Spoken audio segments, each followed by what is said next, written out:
duck face. Estilo po yan ng ilan tuwing magpapalitrato. Pero kung may mga nahuhumaling dito, meron din namang tumututol. Nakatutok si Ma'am Alegre. Dati-rati ang simpleng ngiti, okay ng post sa harap ng camera. Kahit nga sa selfie para sa Facebook o Twitter, ang konting pa-cute, pwede na. Pero wag ka, ang kinauhumalingan ng marami ngayon, ang duck face. Smile na may halong pout o pagmuso na tila ba ginagaya ang isang bibe. Yung sasabi lang na sa akin is parang every time daw nag-open sila news feeds sa Facebook, lagi mukha ko daw yung nakikita nila. Ang mga U-Scooper natin, walang kaabog-abog na nagpadala ng mga litrato nilang naka-duck face. Ayon sa website na knowyourmeme.com, taong 2003 nang sumabog sa internet ang duck face. Nagsimula daw yan sa MySpace at mabilis na ginaya ng netizens.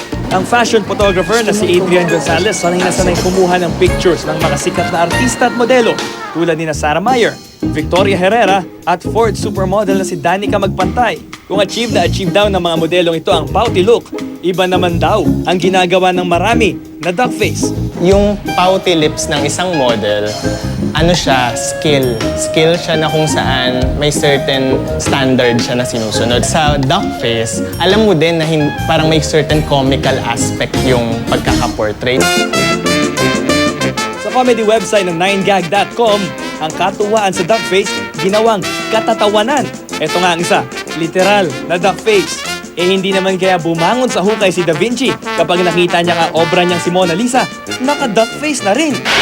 Pero may ilang tila hindi natutuwa sa duck face. Paminsan po nakakainis po. Mas okay sa akin yung natural smile lang. Trip-trip lang nila. Pakit lang nila yan sa buhay. Sa social media na Facebook, ilang grupo na rin ang umusbong na kontra sa duck face.